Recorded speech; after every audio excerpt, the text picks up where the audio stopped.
UPSC की परीक्षा के लिए मेहनत तो करनी ही पड़ती है, लेकिन सिर्फ मेहनत से ही सफलता मिल जाए ऐसा तो जरूरी नहीं। लेकिन यदि मेहनत के साथ थोड़ी स्मार्टनेस मिला दी जाए तो सफलता जरूर मिलेगी। सफल होने के लिए ये जानना बहुत जरूरी है कि आपको क्या पढ़ना चाहिए, लेकिन निश्चित सफलता तभी मिलेगी जब आपको ये भी पता होगा कि क्या नहीं पढ़ना चाहिए।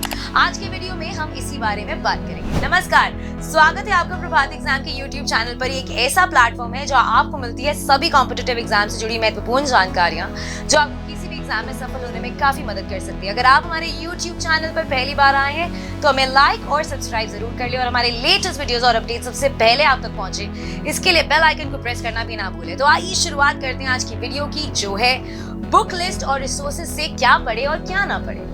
यूपीएससी की तैयारी शुरू करने का सबसे पहला कदम है सिलेबस को अच्छी तरह से समझना।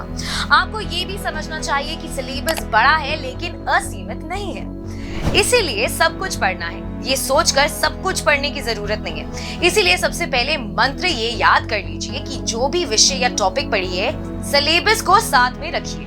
तैयारी के लिए हर कोई आपको अपनी अपनी राय देगा और उनमें से कई लोग आपको ढेर सारी किताबें पढ़ते हुए देख भी जाएंगे, लेकिन ये जान लीजिए कि ढेर सारी किताबें पढ़कर आप ज्यादा ज्ञान अर्जित नहीं कर सकते हैं। बेहतर तो यही होगा कि आप सीमित किताबों से ही पढ़ाई करें। इसके लिए सबसे अच्छा उपाय है एनसीईआरटी। यूपीएससी का सिलेबस एनसीईआरटी पर ही आधारित रहता है और इसके बाहर से सवाल सिर्फ करंट अफेयर्स के संदर्भ में ही पूछे जाते हैं। अब एनसीईआरटी देखने में पतली किताब लग सकती है, लेकिन इसका एक एक लाइन परीक्षा के दृष्टिकोण में बहुत महत्वपूर्ण है। इसमें दिए गए उदाहरण और केस स्टडी को भी आपको ध्यान से पढ़ना चाहिए, क्योंकि कई बार इन्हीं सेक्शन से डायरेक्ट सवाल पूछ लिए जाते हैं।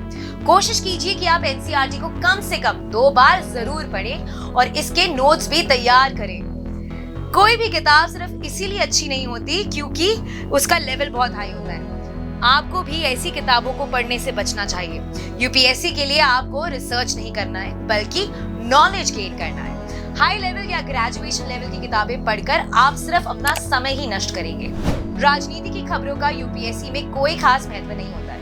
अब कोई राजनीतिक दल या नेता क्या बयान दे रहा है, इसके बारे में पढ़ने की कोई जरूरत नहीं है। हाँ, लेकिन यदि कोई महत्वपूर्ण घटना हो, जैसे कि कहीं सरकार का बदल जाना, तो आपको उस घटना के संवैधानिक पक्ष को जरूर समझना चाहिए। ऐसे ही कंट्रोवर्शियल खबरें यूपीएससी के क्वेश्चंस का हिस्सा बन पाए, इसकी संभावना कम ही होती है। इसलिए इन टॉपिक्स पर अपना समय खराब ना करें। स्पोर्ट्स की खबरें पढ़कर भी कोई फायदा नहीं है, क्योंकि यूपीएससी में इससे जुड़े सवाल शायद ही पूछे जाते हैं। किस टीम ने किस टीम को हराया और कौन सी श्रृंखला जीती, ये सब बस खबरें हैं और इन पर ज्यादा समय नष्ट नहीं करना है। सरकारी और गैर सरकारी अपॉइंटमेंट्स भी आपको स्किप करनी चाहिए। हालांकि कभी कभी यूपीएससी में अवार्ड से जुड़े सवाल जरूर पूछे जाते हैं, लेकिन ऐसा हर बार हो ये जरूरी नहीं। हाँ, विज्ञान और टेक्नोलॉजी, साहित्य जैसे क्षेत्रों में अवार्ड से संबंधित पूछे जा सकते हैं, लेकिन उनमें भी अवार्ड किसे मिला है ये सबसे ज्यादा फोकस नहीं होता है। बिजनेस से संबंधित खबरों का भी यूपीएससी में के संदर्भ में कोई खास महत्व नहीं है और आप इन्हें भी स्किप कर सकते हैं। इसी प्रकार फिल्म जगत की खबरें भी आपके लिए किसी काम की नहीं है। इनसे संबंधित कोई भी सवाल तब तक नहीं पूछा जाता जब तक इसका कोई विशेष महत्व नहीं हो।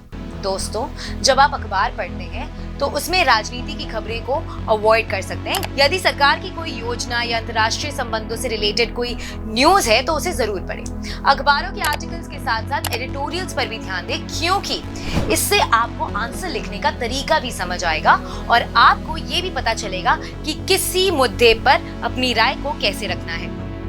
तो दोस्तों, उम्मीद है कि अब आप परीक्षा का क्या नहीं पढ़ना और क्या पढ़ना है इसका महत्व अच्छे से समझ गए होंगे और अब आप भी फालतू की चीजों को पढ़ने से अपना टाइम वेस्ट नहीं करेंगे। अगर आपको हमारा ये वीडियो पसंद आया तो इसे दोस्तों के साथ जरूर शेयर करें और अगर आपके पास हमारे लिए कोई भी सवाल है तो उसे कमेंट सेक्शन में लिखकर हमें जरूर बताएं। जल्दी आपसे फिर मुलाकात होगी एक नए टॉपिक पर, एक नए वीडियो के साथ। देखते रहिए प्रभात एग्जाम्स। नमस्कार।